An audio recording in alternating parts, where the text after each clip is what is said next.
안녕하세요. 원성도 TV를 찾아주셔서 감사합니다. 오늘은 섭리의 수레바퀴 구속사 7번째 이삭과 야곱에 대한 이야기를 해보겠습니다. 이 이야기는 앞에 창세기 12장부터 25장의 아브라함의 이야기에 이어서 26장부터 35장까지의 아브라함과 그 이후 이삭과 두 아들 에서와 야곱의 이야기입니다. 아브라함이 죽은 후 가나안 지역에 흉년이 듭니다. 그러자 이삭과 그 가족들은 부엘라해 로이에서 블레셋의 아비멜렉의 왕의 땅 그랄로 옮깁니다. 지도에 그랄이 나오죠. 여기서 이삭도 그 아내 리브가를 누이라고 속여 그 아버지 아브라함과 똑같이 목숨을 구별하며 오히려 더 큰 재앙을 만날 뻔합니다. 그러나 하나님이 개입으로 문제를 해결하고 이삭과 또 리브가와 그 가족들이 구원을 받습니다. 하나님의 권면을 우리가 배울 건데 하나님의 끊임없이 보살피고 생각하고 그 길을 인도하시는 그 섭리의 그 가장 핵심적인 심장 부분에 있는 단어가 권념이라는 부분입니다. 보살펴서 잘 생각해서 그들의 갈 길을 인도하는 그런 내용이죠.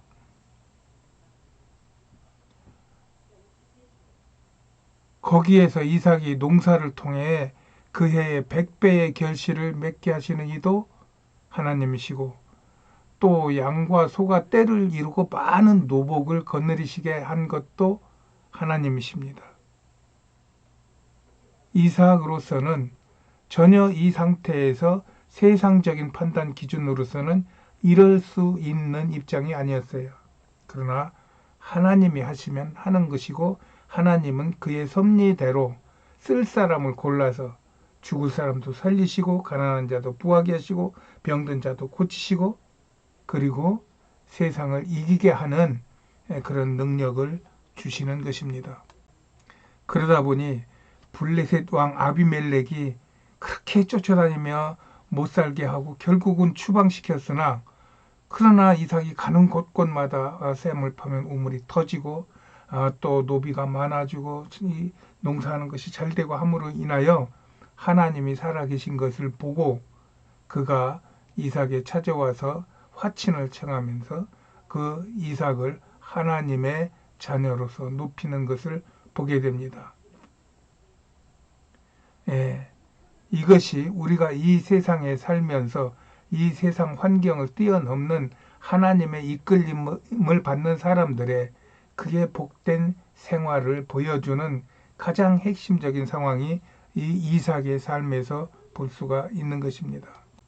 그들은 세상 사람들과 경쟁하지 않고 세상 사람들에게 대하여 억울해하지 않고 세상 사람들을 빼앗으려고 않고 세상 사람들보다 더 먼저 나가려고도 않고 더 많이 가지려고도 않고 그저 하나님의 뜻 안에서 자기의 삶을 충실을 다할 때 하나님이 축복하심으로써 세상 사람들이 감당하지 못하는 그런 복을 받음으로 인하여 하나님이 살아계심을 증거하고 또 세상에서도 높임을 받는 것이 성경의 여전한 그러한 그 줄기입니다.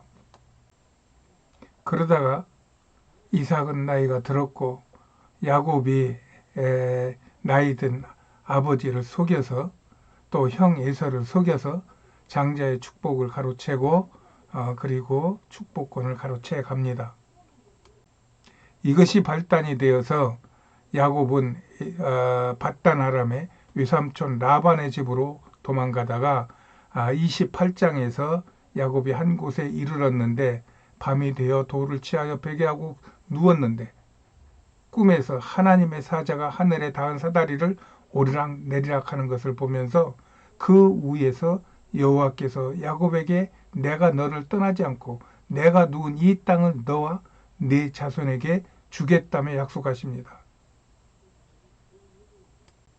이번에는 양심적이지 않고 속이는 자 야곱에게 하나님의 선택의 눈길을 주시고 그가 잘하고 못한 것을 불문하고 그에게 이 일을 맡기시기 위하여 그가 있는 곳까지 찾아오신 것 아닙니까?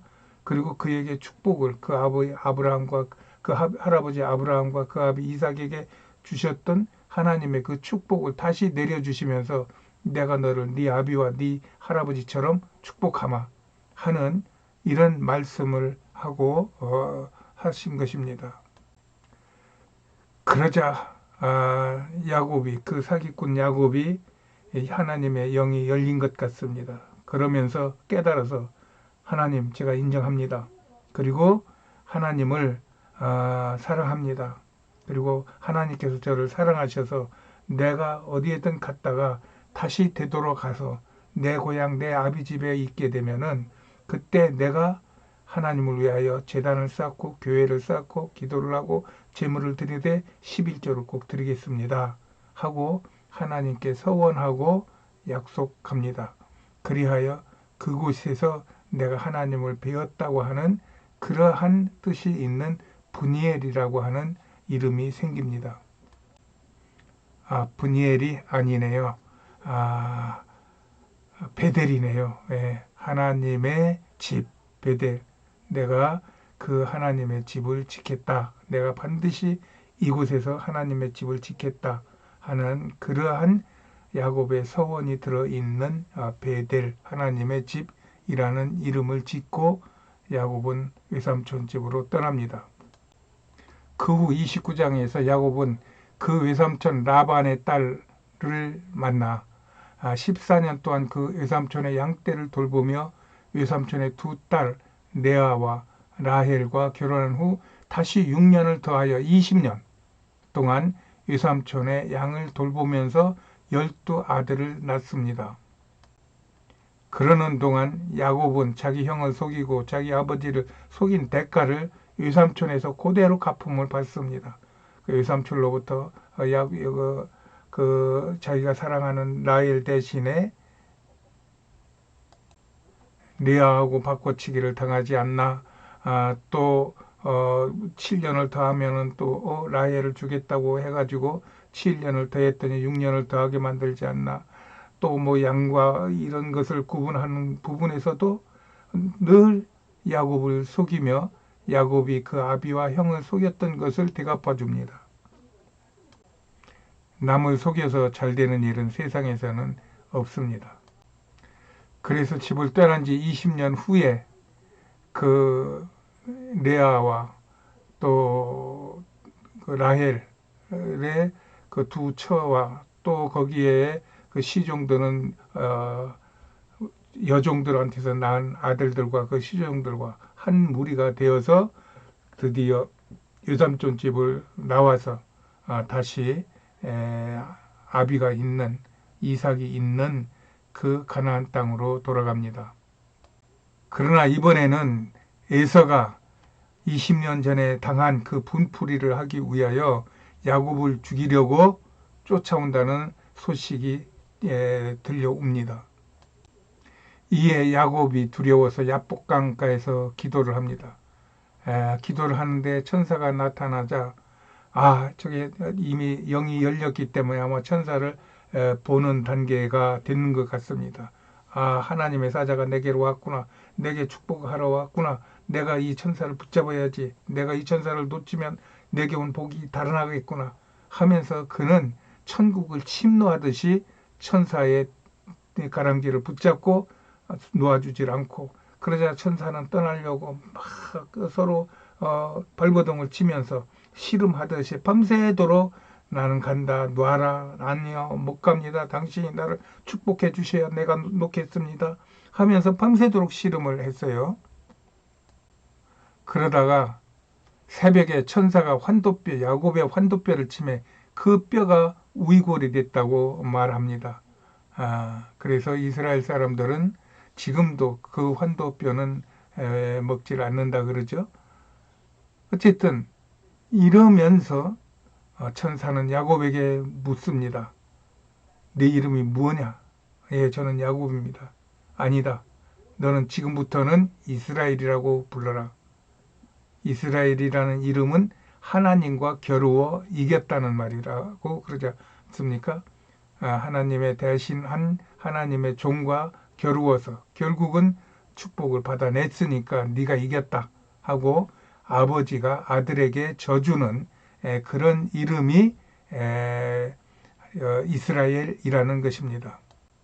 이것은 앞으로 이스라엘이란 말이 어떻게 세상에서 자리를 잡을 것이라는 것을 예표하는 하나님의 섭리의 이정표와 같은 것입니다. 그래서 야곱은 이곳을 내가 하나님을 배운 곳이라면서 브니엘이라고 불렀습니다. 저는 자꾸 베델과 브니엘을 좀 혼란스러워 하는데 아직도 그게 입에서 이렇게 자꾸 섞여 나올 때가 많습니다. 아까도 그래서 실수를 좀 했습니다. 이후 33장에서 야곱은 형 에서와 화해하고 서로 정을 나눈 뒤 에서는 세일로, 야곱은 아브라함의 첫 도착지 세겜으로 돌아갑니다. 그리고 세겜의 추장이 그곳에서 야곱의 딸 디나를 겁탈하자 야곱의 12 아들들이 세겜의 거주민들을 전멸하고 그들의 재물을 빼앗으며 그 자녀와 아내들을 서로 잡고 물건을 다 노력해버립니다. 그때 하나님께서 야곱에게 네가 서원한 베델로 가서 네가 단을 쌓고 교회를 세우고 거기에서 나를 섬기라고 하는 음성을 듣고 베델로 가서 사는 동안 이삭은 180세에 헤브론에서 죽으며 그 끝을 희미하게 끝냅니다.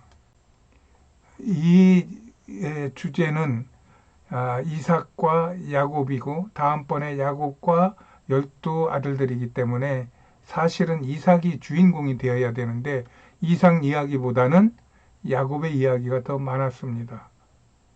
일반적으로 그리스도인들에게 이삭은 큰 영향을 받지 못하고 있는 것 같아요.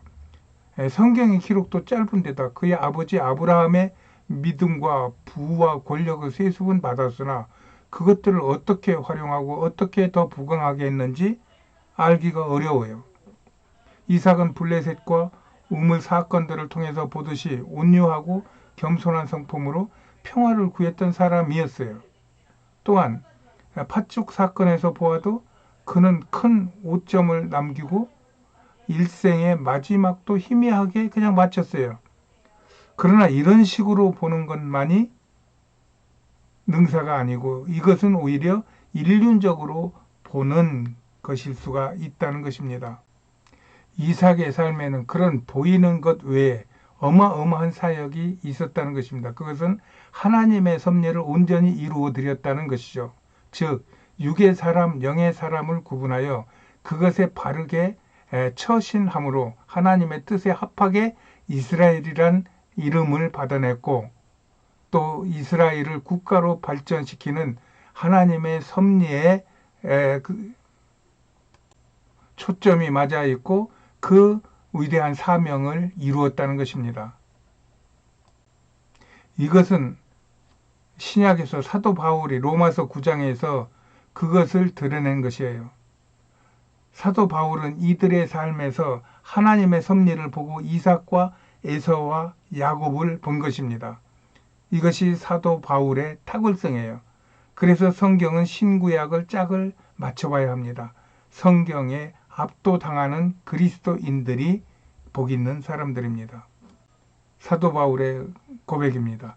육신의 자녀가 하나님의 자녀가 아니라 오직 약속의 자녀가 씨로 여기심을 받느니라. 여기서 씨라는 것은 이스라엘을 발생시킬 수 있는 그러한 전 이스라엘의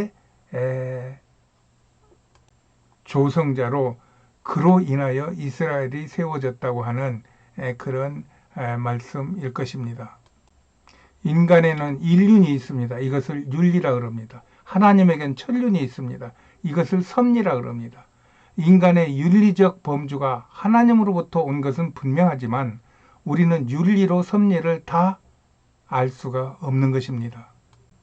하나님의 섭리는 모든 존재나 사건을 영원성과 창조성으로 이끌어가는 하나님의 사역입니다. 그러므로 인간이 하나님의 섭리의 사건들을 매 순간 일어나는 하나의 사건으로 판단하면 안 된다는 것입니다. 작은 나뭇잎 하나도 이 섭리에 의해서 움직이기 때문입니다. 이렇게 이삭의 삶은 하나님의 섭리에 이끌림을 받는 노아 못지 않는 의인의 삶을 살았던 것입니다. 우리가 그런 기준을 가지고 성경을 읽고 세상을 본다면 우리는 날마다 놀라워하게 될 것입니다. 나의 아들과 며느리의 닉네임이 이삭과 리브가입니다. 나는 전에는 아예 이에 의아했었어요. 이삭을 닉네임으로 쓰는 사람을 별로 본 적이 없어요. 그리고 이삭이라는 인물에서 받는 영향력이 작다고 생각했어요. 그러나 지금 보니 그것은 탁월한 영적 의미가 있음을 느끼고 유다가 다말에게 이야기했듯이 네가 나보다 낫다라고 하는 고백을 하나님 앞에 드리고 우리 아들에게 주고 또 여러분들에게 드립니다. 정말 우리가 이 세상에 보는 판단과 기준에 따르지 않고 정말 하나님께서 내게 주시는 영감 안에서 하나님이 나를 어떻게 이끌고 가시는가, 나는 어떤 자리에 있는가, 내가 할 일은 무엇인가, 이것을 하나님의 뜻에 합당하게 깨닫고 그대로 행하는 사람이 이 세상을 이기는 자입니다. 그가 복 있는 자입니다. 저는 우리 아들이 이런 복을 마음껏 누려서 이삭이 거부가 되듯이 이 세상에서도 영적으로 육적으로 거부가 되어 땅끝까지 하나님의 이름을 날릴 때, 전파할 때, 그 교회의 이름도 같이 전해지기를 날마다 기도합니다. 하나님의 섭리에 민감하고 그것을 따를 줄 아는 사람이 복 있는 사람입니다. 여러분들의 복이 있기를 축복합니다. 오늘은 여기까지입니다. 안녕히 계세요.